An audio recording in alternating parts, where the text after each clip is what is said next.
uh,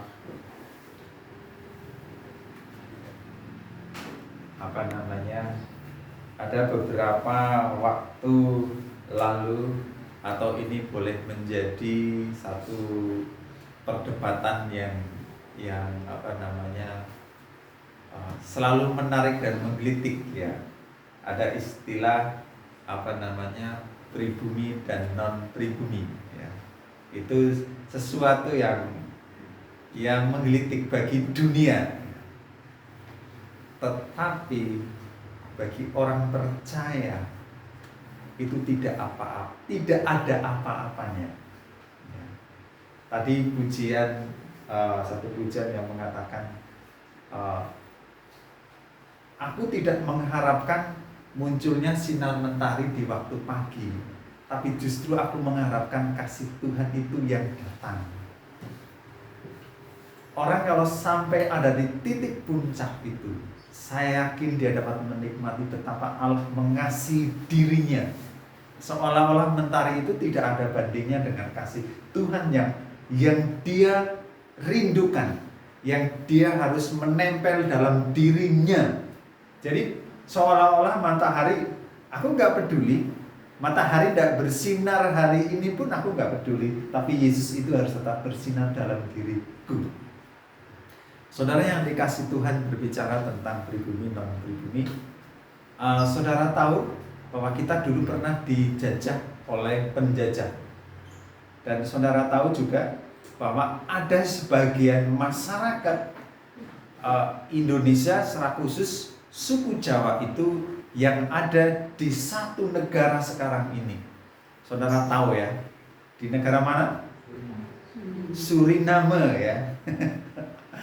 Suriname, di satu negara Suriname itu mereka tahu dan mereka fasih dengan berbahasa Jawa. Bahkan adat istiadat Jawa pun itu sebagian masih diterapkan di sana. Bahkan ada sebagian orang yang mencoba ingin menapak tilas pergi ke Indonesia bahwa dulu saya pernah tempat tinggal saya di daerah ini, di daerah ini, di daerah ini. Tetapi saudara yang terkasih dalam Tuhan Yesus Kristus, perlu diketahui bahwa mereka itu walaupun ya mereka bukan penduduk asli daerah itu, tetapi mereka tetap menikmati hidup di sana. Ya. Saya melihatnya hanya dalam tayangan TV karena saya belum pernah ke sana. Di sana juga ada yang namanya apa itu jamu ya. Jadi ramuan jamu di sana ada. Terus ada juga yang namanya orang kenduren ya. Di sana juga ada ya. Kepungan istilahnya. Di sana juga ada. Dan mereka menikmati dan mereka tidak merasa bahwa saya ini dijajah. Saya ini ada dalam kuasa satu negara yang lain. Tetapi mereka tetap menikmati hidup mereka sebagaimana di negara tersebut. Walaupun dengan kebudayaan mungkin berbeda dengan penduduk asli daerah tersebut. Saudara yang terkasih dalam Tuhan Yesus Kristus, hari ini kita akan belajar ada satu bangsa. Ini juga sama ya, satu bangsa dibawa ke suatu daerah, dan bangsa ini dan dia juga menikmati betapa enjoy-nya ada di daerah boleh dikatakan seperti orang Suriname ini. Kita akan melihat, tetapi ini lebih condong kepada temanya seperti ini ya. Siapa yang dilibatkan dalam kesulitan hidupmu? Siapa yang dilibatkan dalam kesulitan hidupmu? Ya, mungkin ini kesulitan di negara asing ya. Saya menulis kalimat seperti ini. Mordekai melibatkan Tuhan dalam kesulitannya dan Tuhan pun menjawabnya. Saya ulangi, Mordekai melibatkan Tuhan dalam kesulitannya dan Tuhan pun menjawabnya. Nats kita mungkin banyak, tapi saya hanya akan ambil satu, yaitu dari Ester pasal yang keempat. Ester pasal yang keempat ayatnya yang 14. Kita akan membaca bersama-sama ya. Ester pasal yang keempat ayat yang ke-14. Sudah ketemu semua, kita baca bersama-sama. 1, 2, 3. Sebab sekalipun engkau pada suatu saat ini berdiam diri, bagi orang Yahudi akan timbul juga pertolongan dan kelepasan dari pihak lain, dan engkau dengan kaum keluargamu akan binasa. Siapa tahu mungkin justru untuk saat yang seperti ini engkau beroleh kedudukan sebagai ratu. Yang saya garis bawahi adalah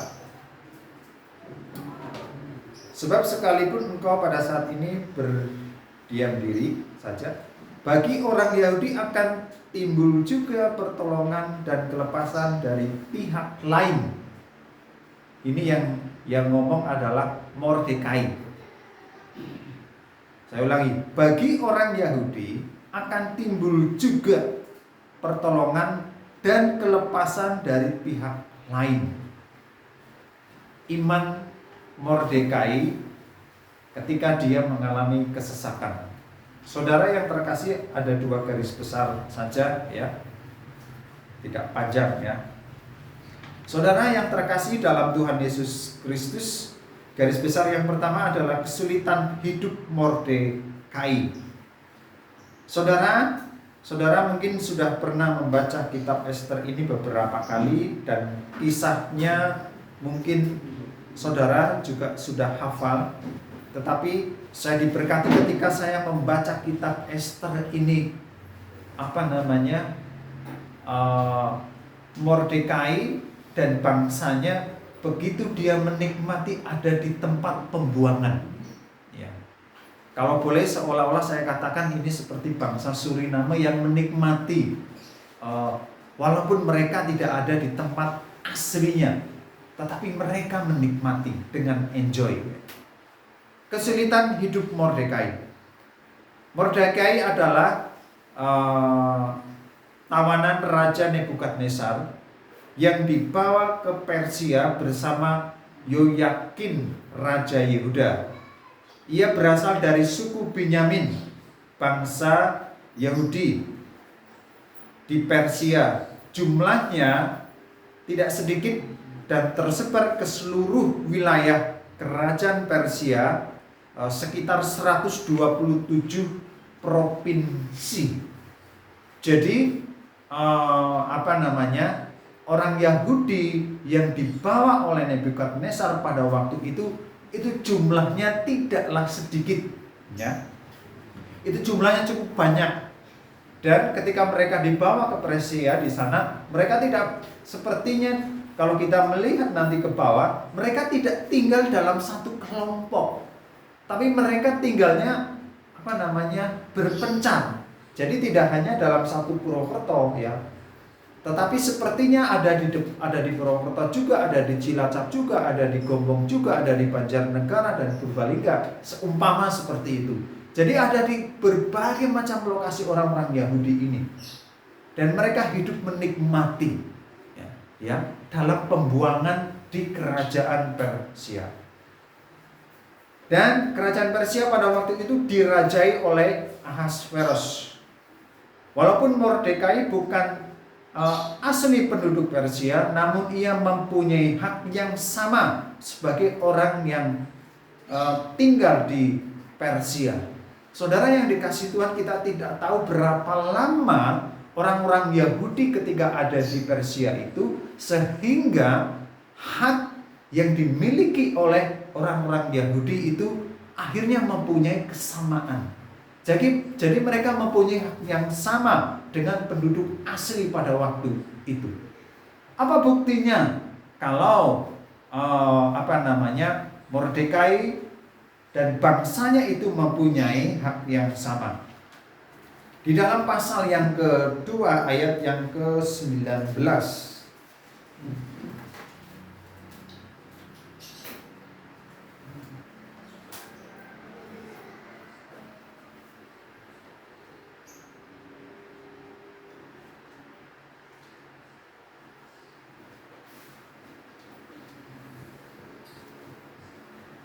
Selama anak-anak darah dikumpulkan untuk kedua kalinya, Mordekai duduk di pintu gerbang istana raja. Ya, ayat 19. Mas Gibi bisa ambilkan Alkitab Bapak yang bahasa sehari-hari di luar. Ya. Nah, saya akan bacakan di bahasa sehari-hari ini jelas sekali ya. Saudara yang dikasih Tuhan, kedudukan Mordekai dan bangsa Yahudi di sini mengenai wanita-wanita yang saya akan bacakan dari bahasa sehari-hari ya, pasal 2 ayat 19.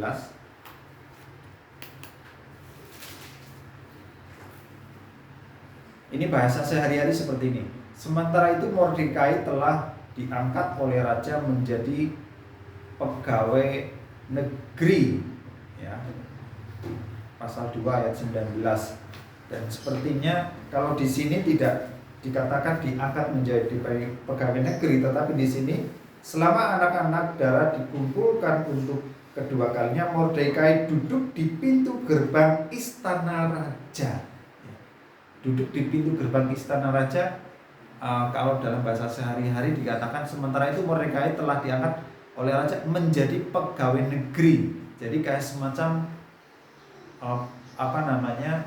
mungkin bisa penjaga ya, penjaga pintu gerbang, bisa juga prajurit ya. Jadi ternyata Mordekai sebagai orang Yahudi dia mempunyai hak dan dia diberikan satu tempat oleh raja. Bahkan saudara yang dikasih Tuhan Yesus Kristus, kita tahu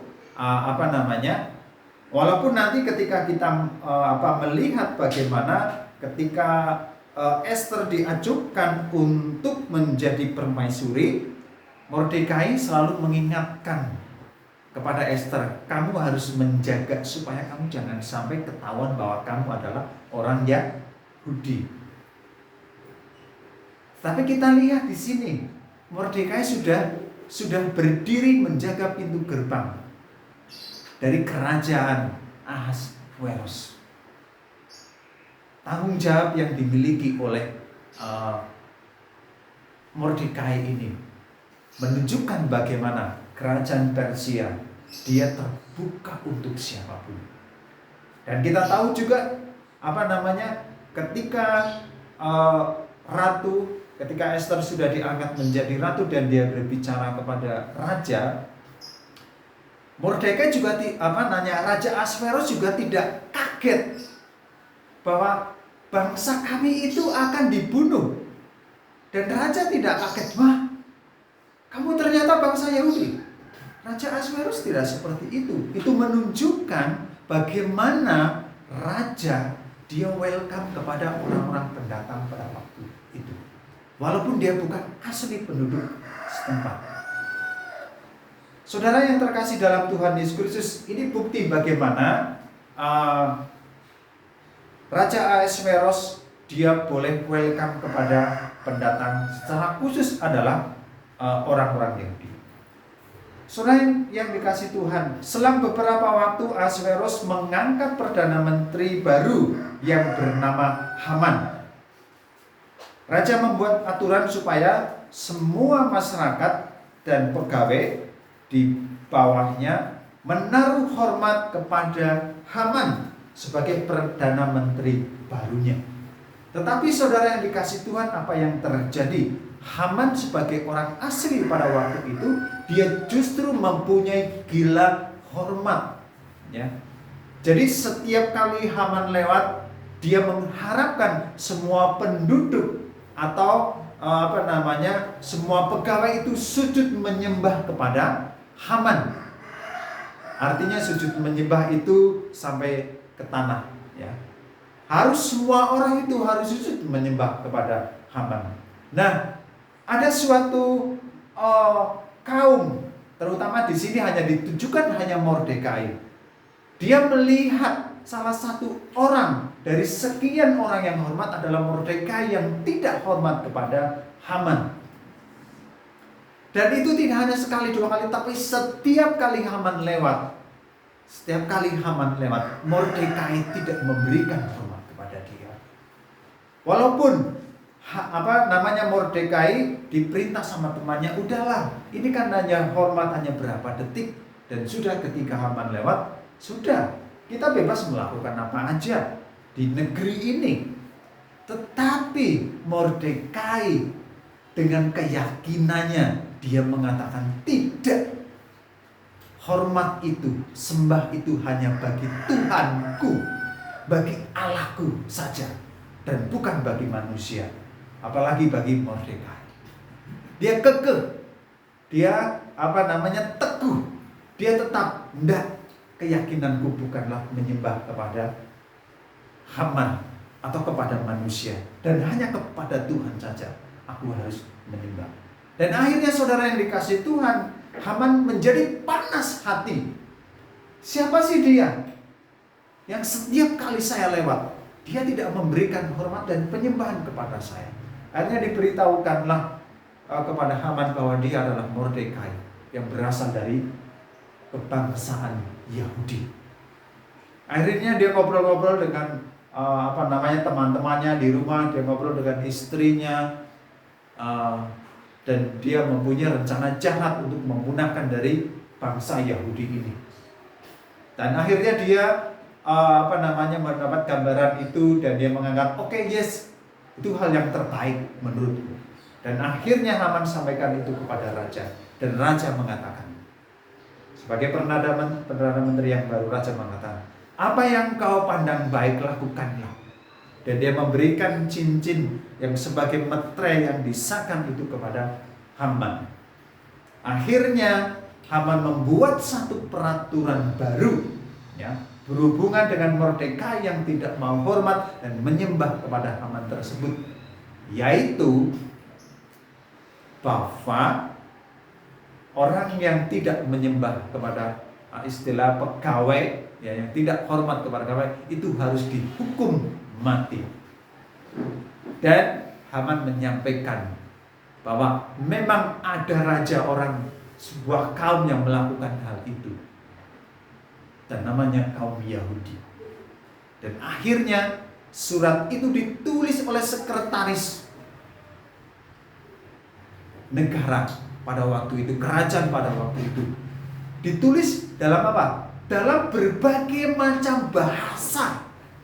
Jadi ternyata di kerajaan Persia, kerajaan Ahasverus itu tidak hanya satu bahasa, tetapi banyak sekali bahasa yang terjadi di sana.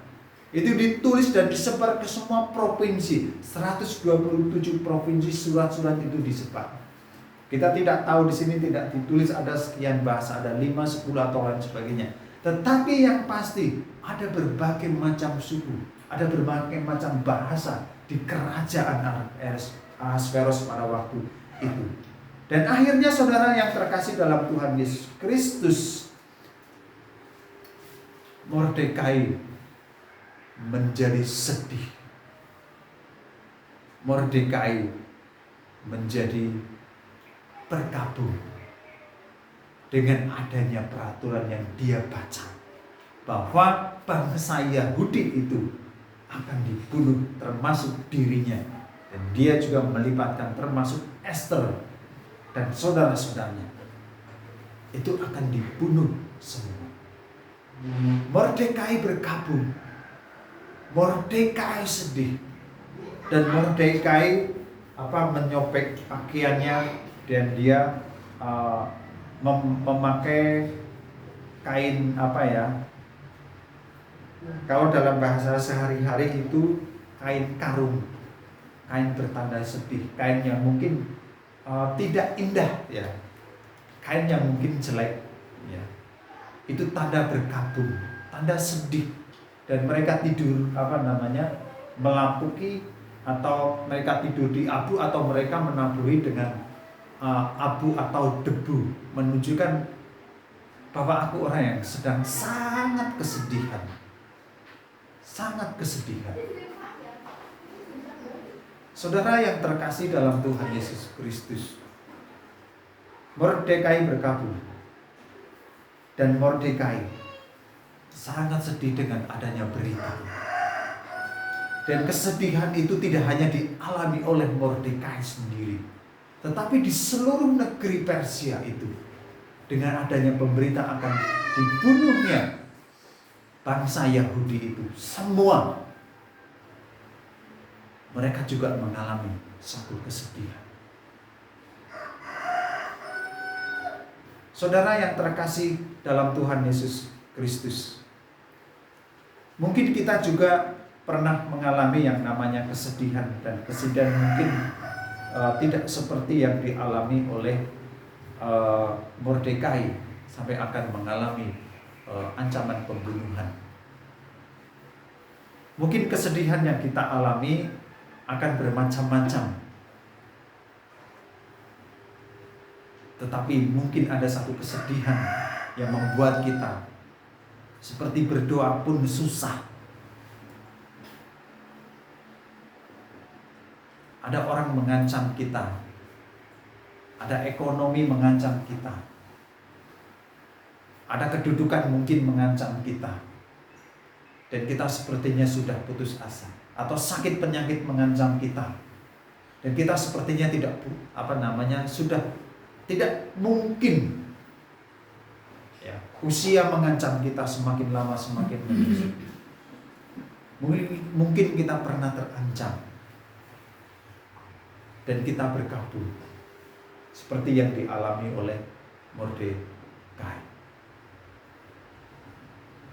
Mungkin kalau orang yang pernah merantau, ya, dia mungkin pernah mengalami hal-hal yang tidak baik, tidak indah. Satu kesaksian, ponakan saya itu namanya Gilang. Dia waktu itu dia sakit. Waktu itu zaman pandemi. Dia sakit pusing. Dia stres. Karena pada waktu itu orang kalau badannya panas itu, kalau periksa nanti langsung kamu COVID. Dia takutnya setengah mati. Waduh, lik kepriwenyengnya lik itu. Nyoba periksa bebel lah. Dia takutnya nanti kalau kamu COVID. Udah nanti teman-temannya sudah ada yang memperkirakan, jangan-jangan kamu COVID. Dan itu dalam satu tempat kerja itu sudah ada yang menjauhi dia. Ya. Sudah ada yang menjauhi. Ibunya WA saya, "Gu, kayak tolong ponakannya istilahnya dihibur lah." Adik saya yang di Jakarta juga bilang, "Mas, Gilang kepriwe sih gue?" Ya wis ngau gampang. Akhirnya sama saya ya hanya melalui WA saja, melalui WA. Gimana gitu. Ya silik esi panas gitu. Esi pusing, esi mual. Ya wis tenang baik, tenang, berdoa gitu. Berdoa saja. Dia ada di kos sendiri. Jadi tidak ada teman, dia hanya nyewa satu kamar dan dia sendiri. Akhirnya saya bilang ini, udah kalau gitu, kalau kamu takut untuk periksa sendiri, kamu bisa minta tolong saudara. Saudaramu kan ada di situ, ada liliknya juga, tapi lilik dari bapaknya. Ayo minta tolong, pasti dia mau. Akhirnya dia cek ke sana, akhirnya dikasih obat, tapi tidak dicas dengan COVID juga. Akhirnya dia pulang ke kos, akhirnya dapat, sudah kamu pulang dulu aja lah, pulang ke rumah. Akhirnya dibawa pulang pakai travel, berapa hari menjadi sembuh. Paniknya itu loh. Mordekai itu paniknya seperti apa? Dia akan mengalami pembunuhan. Mungkin ponakan saya dengan panik itu karena sakit dan juga takut nanti mungkin di COVID kan. Takut mungkin nanti juga di karantina. Karantina, nggak ada yang nengok, nggak ada yang jenguk, nggak ada yang ngambilin air minum, nggak ada yang nawarin dan lain sebagainya. Mungkin pikirannya sudah tertuju ke sana.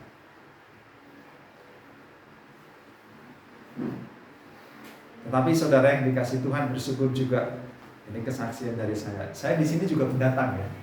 Saya sini pendatang. Dulu saya juga takut mendatang. Keluar, hey, apa pekerjaanmu? Wah, sudah panik ya. Tapi hari ini saya justru ingin keluar dan menyampaikan, keluar dan mengatakan inilah aku.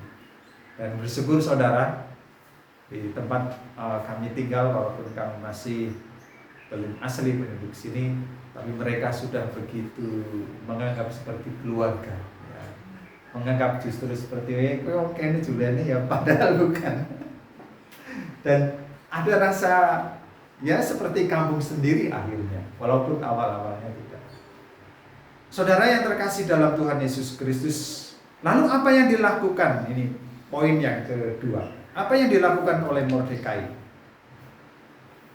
dalam menghadapi kepanikan itu? Poin yang kedua adalah pertolongan Tuhan kepada Mordekai.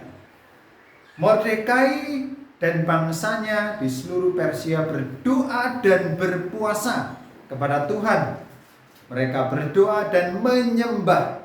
Bahkan Mordekai juga menyerukan kepada Esther sebagai ratu untuk berdoa.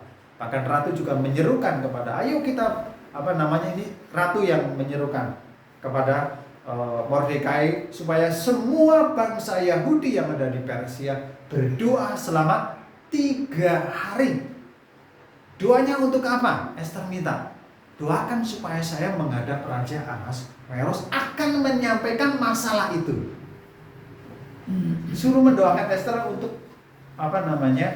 dia akan menghadap Raja Ahasveros. Karena kalau kita membaca dalam Nats bahwa barang siapa yang menghadap raja tanpa diminta oleh raja, dia akan dihukum mati. Jadi untuk menghadap raja itu adalah kemauan dari raja itu sendiri. Kalau raja mengulurkan tongkat emasnya, berarti raja boleh. Dan Esther, Mordekai menantang, engkau juga akan mati juga. Jangan kamu diam-diam kamu sebagai permaisuri di situ, engkau tidak akan mati.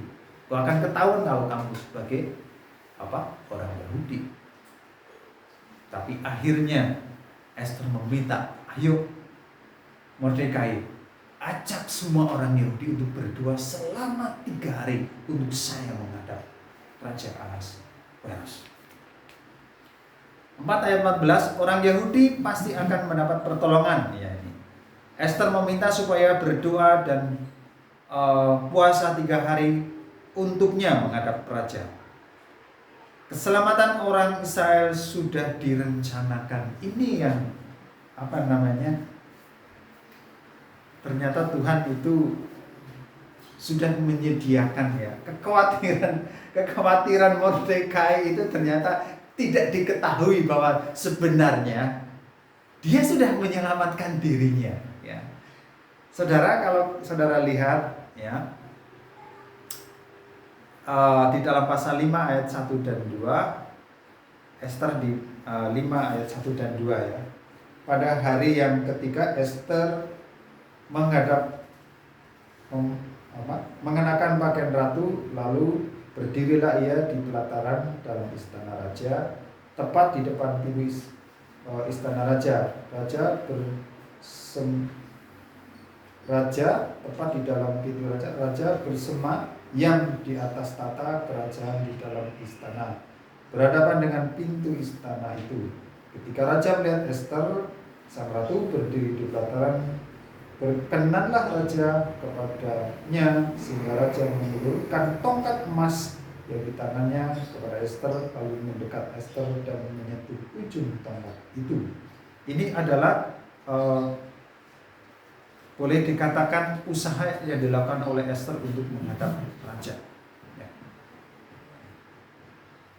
Ahasveros, Esther menghadap raja untuk makan bersama. Jadi Esther ketika dia berbicara kepada raja, dia hanya minta, raja, aku mengundang raja bersama Haman untuk makan bersama, makan malam bersama. Akhirnya dilakukanlah hal itu. Apakah Esther langsung mengatakan, enggak, Esther hanya bilang apa? Raja bilang, silakan Esther, kamu mau minta apa?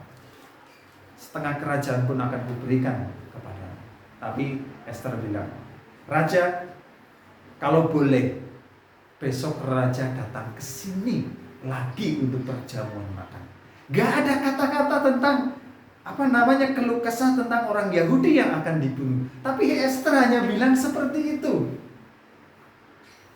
Lalu pulang. Haman pun pulang dengan sukacita. Aku dijamu makan oleh raja dan Esther. Tetapi hati saya masih dongkol ketika lihat Mordekai tidak hormat dan jujur kepada saya. Akhirnya dia membuat tiang yang untuk menyulahkan atau membunuh Mordekai.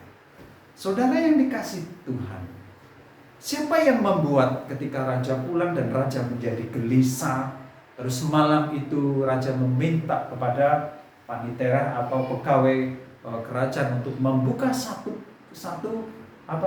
buku kerajaan. Ketika pegawai itu membuka dan dia membaca di situ bahwa pada suatu hari raja akan dibunuh dan diselamatkan oleh seseorang namanya Mordekai. Ya. Jadi Mordekai ketika dia sedang jaga di depan, dia mendengar penjaga raja yang di dalam itu bahwa dia akan membunuh raja. Lalu Mordekai melaporkan itu kepada Esther. Dan Esther menyampaikan kepada raja, dan akhirnya diselidikilah benar bahwa kedua orang ini akan membunuh Raja Ahasveros. Lalu raja mengatakan, apa yang diberikan kepada Mordekai sebagai jasa bahwa dia telah menolong raja? Tidak ada raja. Dari situ dia punya keinginan untuk memberikan hadiah kepada Mordekai. Padahal Esther belum bilang loh ya. Esther belum bilang bahwa raja tolonglah kami akan dibunuh. Orang Yahudi masih berdoa ini. Orang Yahudi masih berdoa selama sampai 3 hari. Tapi kuasa doa itu sudah menggerakkan raja untuk melihat buku sejarah kerajaan. Saudara yang dikasih Tuhan, ketika itu sudah disampaikan dan akhirnya Haman dalam perjamuan yang kedua itu disampaikanlah bahwa orang Yahudi akan dibunuh. Dan yang membunuh siapa? Haman. Dan Mordekai sudah diberikan dari harta keseluruhan yang dimiliki oleh Haman, dan dia angkat dan dia diarak. Bahkan dia didudukkan, kalau boleh mungkin seperti pengganti dari Haman itu sendiri. Karena nanti ke bawah Haman itu diberikan cincin juga yang sama untuk mengecap, untuk siap-siap melawan orang-orang yang akan membunuh orang-orang Yahudi pada waktu itu. Saudara yang dikasih Tuhan, pertolongan Mordekai hanya berasal dari Tuhan. Mordekai tidak punya ada alasan. Walaupun Mordekai sebenarnya dia punya keberanian juga untuk melawan, tetapi dia tidak melawan. Dan Mordekai, doa orang-orang Yahudi dijawab oleh Tuhan. Pergumulan doa itu, Esther belum berbicara ngomong, tetapi Tuhan sudah tunjukkan.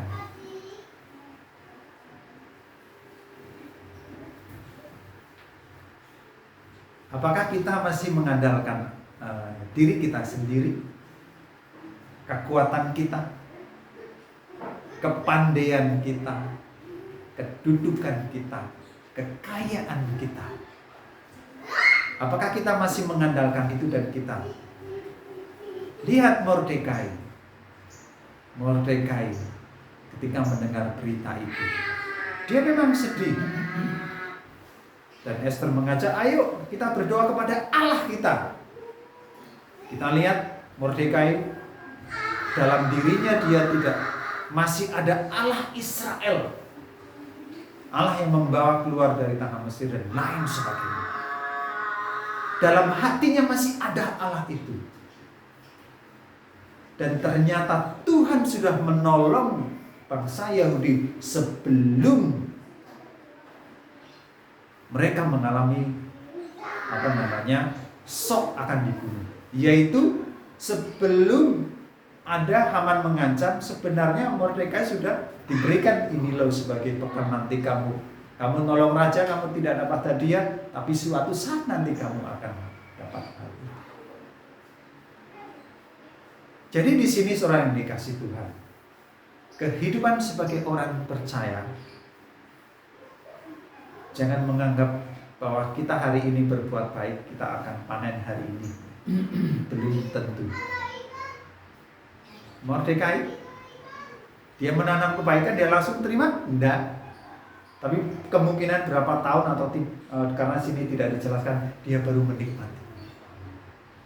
Jadi saya ingin mengajak di sini kita semua, andalkanlah Tuhan dan terus lakukan perbuatan baik itu oleh karena Tuhan.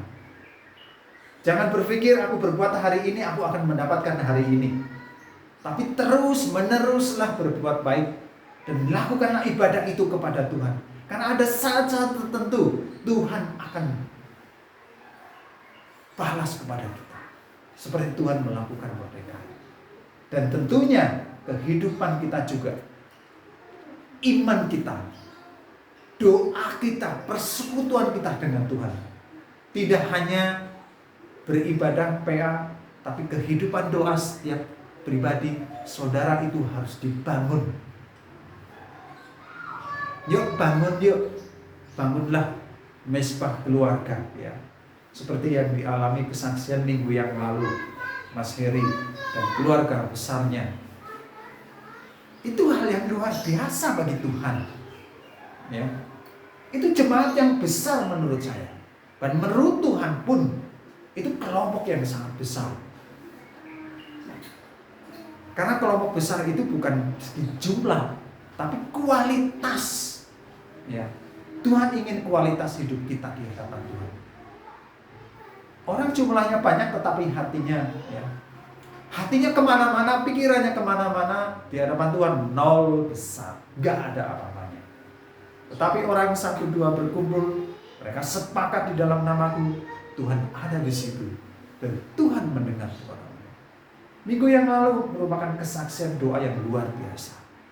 Hari ini orang Yahudi pada waktu itu berdoa puasa, Tuhan menjawab mereka, menolong mereka. Bukan hanya memberi kelepasan, tapi mungkin memberi kemenangan kepada mereka untuk melawan mereka yang akan melawan bangsa Yahudi pada waktu itu. Mari saudara yang dikasih Tuhan, mari kita bangkit kerohanian kita. Sebagaimana Mordekai, dia bangkit, dia tidak takut, dia terus menabur dan percaya kepada Tuhan. Karena ada saatnya Tuhan akan memberikan kepada kita.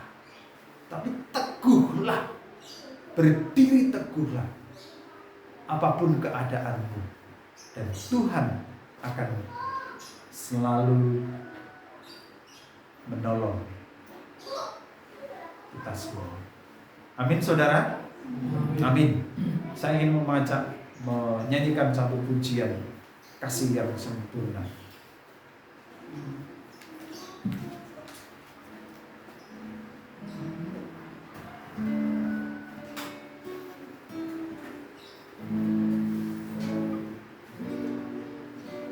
Mari kita bangkit berdiri saudara.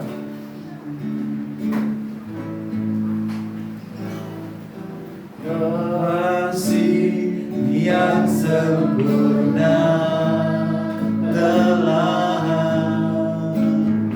ku terima darimu, bukan karena kebaikanku, hanya kasihkan